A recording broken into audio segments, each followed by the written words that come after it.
Hi guys, welcome to your vivacious makeup tutorial. Basically that just means we're playing with lots of colour today. So I'm going to show you two different eye looks, one cut crease and one halo eye. So you can see the difference between the two application methods, and you can also choose what look is going to suit your client and your client's eye shape the best. So obviously I do have a base on at the moment, but I would recommend doing your base after your eyes, especially with vivacious makeup, purely because you're going to be using lots and lots of colour, and that colour potentially will have fallout underneath the eyes. So I'm going to apply a little bit of extra powder underneath my eyes so that I'm able to brush away the excess product or fallout underneath my eyes. But preferably what I would do on myself or on clients is actually do the eyes first and then the base afterwards, so that way you can take a makeup wipe or a cotton round and just clean up the excess underneath the eyes. So like all my other eye makeups, I like to do the brows first, and then I like to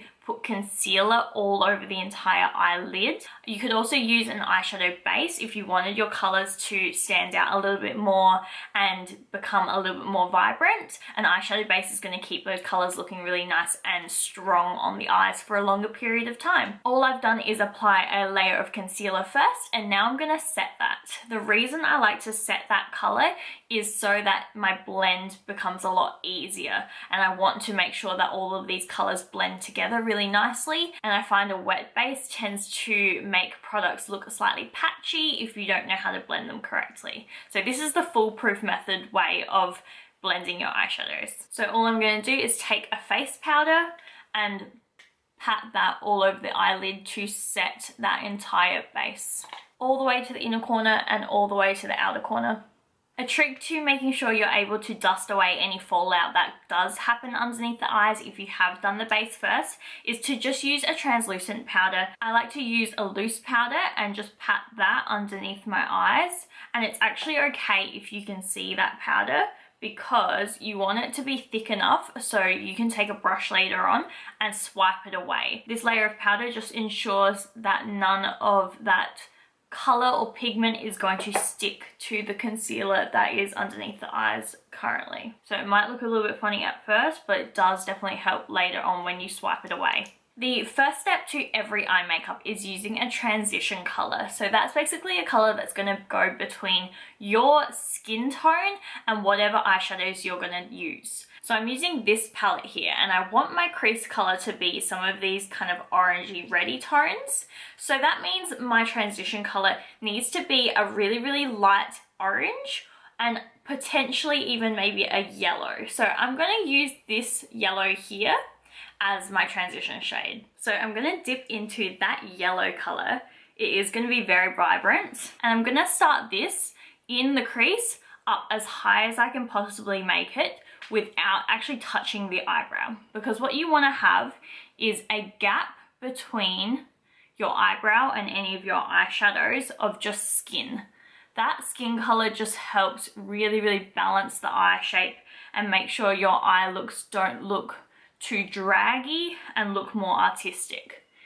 So I just leave a millimeter or two underneath the brow bone for that skin to kind of peek through.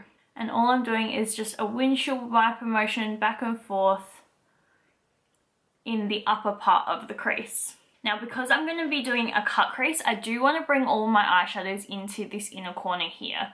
Usually I would avoid that area because I want to keep that as light as possible, but with a cut crease in particular, we do have to come into this inner corner quite close. And now I'm just going to dip in again, tap off any excess, so you can use your finger, just tap it, or tap it onto a table, just so you don't get excess fallout underneath the eyes. And I'm just going to pat, because what that's going to do is help build up that color slightly so it looks vibrant as possible. And then I'm just blending out all the edges by doing little tiny circular motions. So that is my transition color.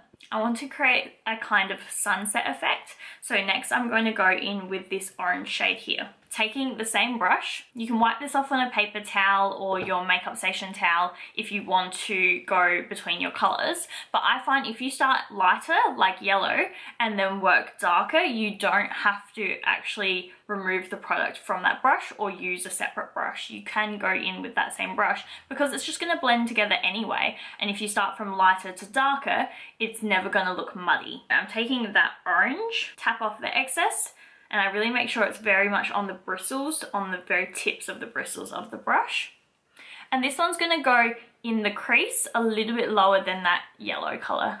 So instead of going straight on, I'm going to angle my brush up like this and kind of rest it in my eye socket and feel where the natural bone structure lies.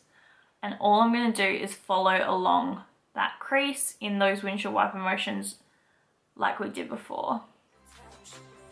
Then when I want to start blending, I do little tiny circles. So this time I'm just not blending it up above that yellow, I'm trying to keep it a little bit lower down.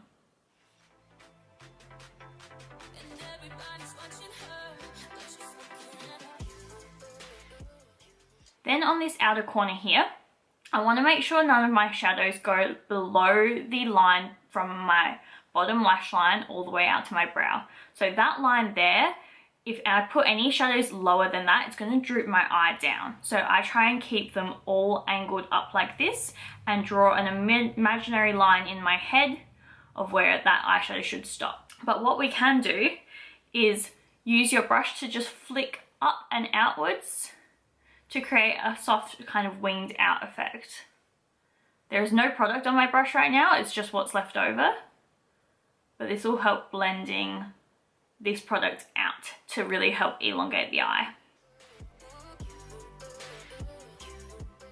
Once I'm happy with that shadow so far, I'm going to now intensify it slightly. So I'm going to dip in a second time. So just 1, 2, tap off any excess. And I'm going to repeat that exact same process, what I just did. So I'm going to pat that color into the crease because patting the product in helps keep that intensity of color. And then when I'm happy with the intensity, I'm going to do those windshield wiper motions back and forth to blend it in the crease.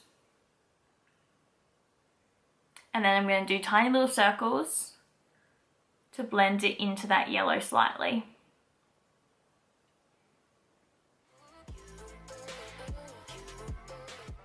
And flick out the excess.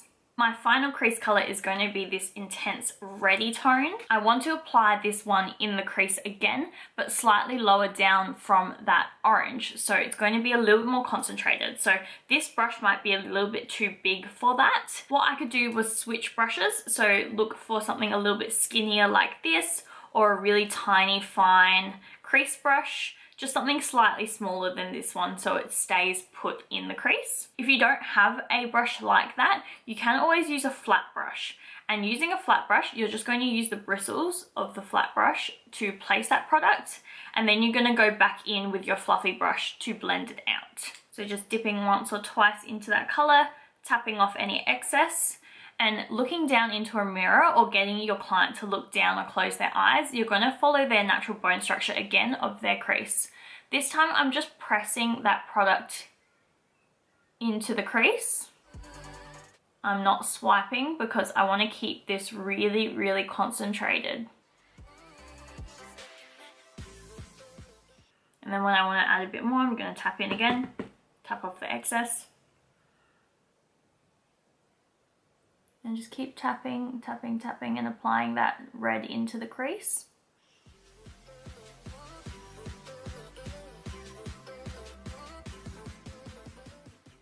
So that line's going to look a little bit harsh at first, but what you're going to do is take the blending brush you used before and do those tiny little circular motions or those back and forth windshield wiper motions and blend that red into the orange.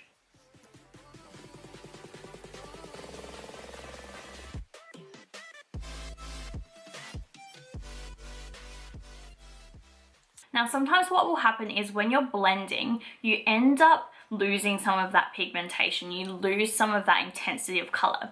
So what I'm going to do is something I like to call sandwiching. Basically how this works is you have your bread. Your bread is your transition color and that upper color. Then you've got your filling, so your meats or whatever you like to put in your sandwich.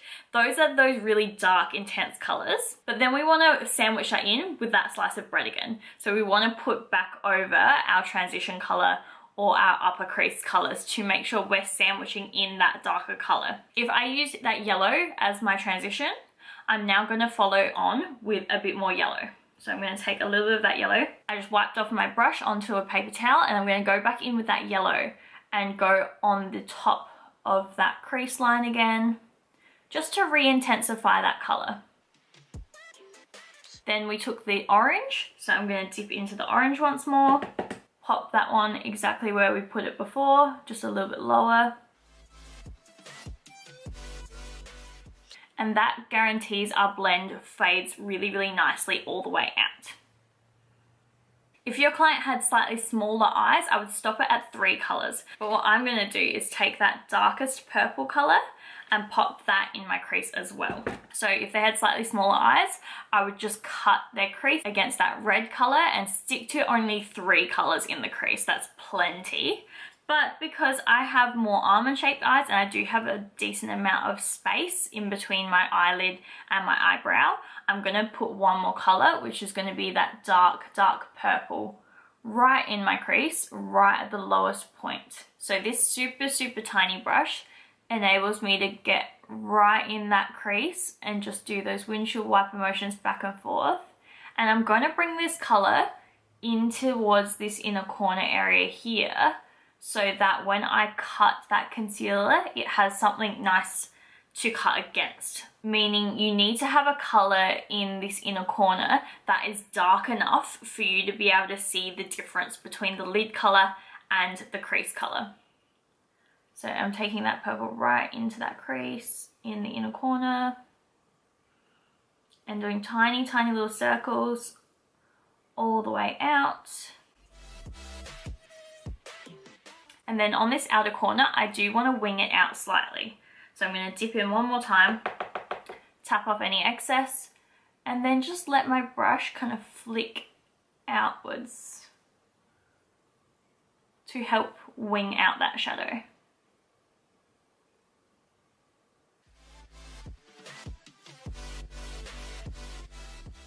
Now I'm going to do that same thing I did before, which is take my big blending brush and soften all of those edges.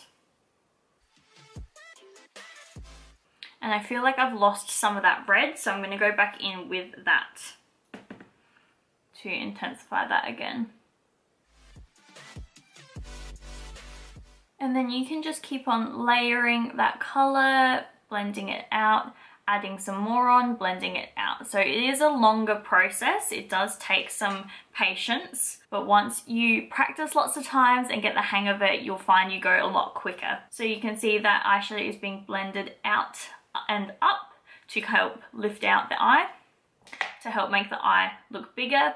Because we are bringing it so close into this inner corner, that can tend to make the eyes look like they're closer together. So we're trying to draw them out a little bit further out again. So now that I'm happy with my blend and I've got a really nice dark intense color as my crease, I'm going to cut against that. So basically I'm going to draw from my inner corner all the way up. And this is going to, number one, change the shape of my eye, but number two, it's going to allow us to do a contrasting color. It's going to allow us to put a color on the lid that is completely different to anything that's in the crease. So I could do blue, I could do pink, I could do any color I wanted. I really like the idea of the contrast between the darker colors and something really bright in the inner corner. So I'm going to use a little bit of this white as my inner corner color, so you really see the difference between the white and the purple in that inner corner. So cut the crease, I'm going to be using a flat concealer brush, which is a very similar shape to what I want to create on the eye. This will make my job a lot easier because the shape of the brush, I can literally just stamp that across my lid. The key with cutting the crease is once you look down, do not open your eyes and do not let your client open their eyes. So you have to tell them, keep looking down or keep your eyes closed until I've told you that it's safe to look up.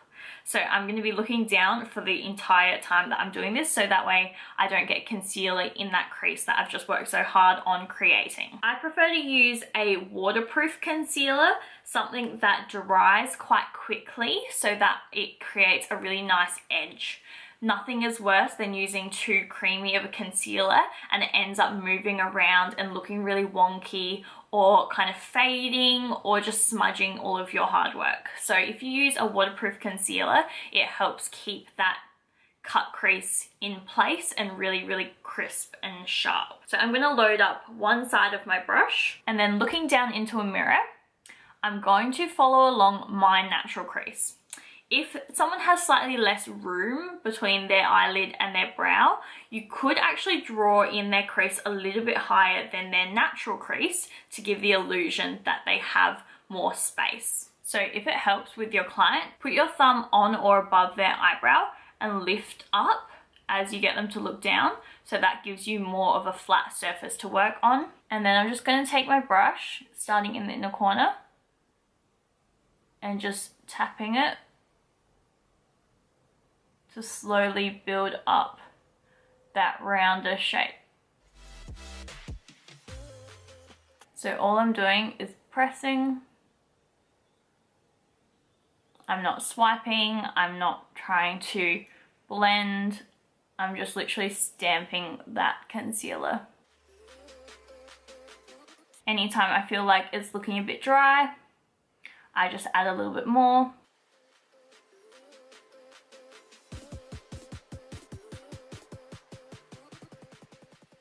And I find it's better to start smaller, like down here, and then work your way up.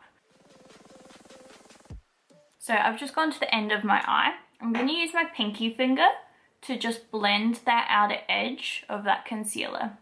I'm going to put eyeshadows on top of that anyway, so I just don't want there to be a harsh edge just there.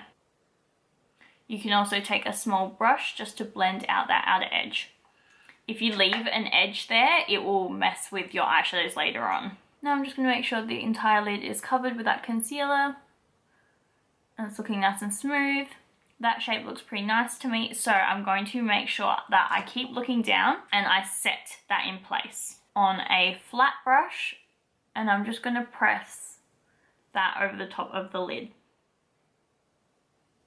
Press, press, press, press, press, because I want that colour to be as pigmented as possible. And you want to go right up to that crease line, so that way you set that edge, but try not to get it in the actual crease. If you do go a bit too far up, just take your brush from before and lightly dust away any of that excess. So now when I open my eye, you get that contrast between those colours and the actual lid itself. And what I want to do is blend this now out to this outer corner. So I'm going to blend that purple and that white together. So what I really like doing is almost like an ombre effect, where it starts out lighter and then goes to a medium colour in the middle of the lid and then a darker colour on the outside of the lid to help really open up the eye even further. So my inner corner is going to be white. So I want to make the middle of my lid this kind of pinky shimmer. All of the colours that I use in the crease are matte, but anything that you use on the lid can be nice and shimmery or glittery. So starting on the outer corner of my eye, I'm going to put a little bit of that shimmery pink in, and I'm going to just tap that across the eye, almost angling in this kind of angle. And then once I'm happy with that colour, I'm actually going to dip that same brush into that white that we used before for the inner corner and just tap that over the edge. What that's going to do is help blend those two colours together. So the white will slowly transition into the pink. And then if you lose some of that pink, just go back in with it, go back in with a little bit more. And again, I'm just tapping and blending at the same time. So now we have it going from white to like a baby pink to that intense pink on the outer corner. And finally, I'm going to use some of that purple that we used before, the darkest purple in the crease. And I'm going to use that to blend this outer corner, almost creating a little sideways V or C shape on the outer corner of the eye.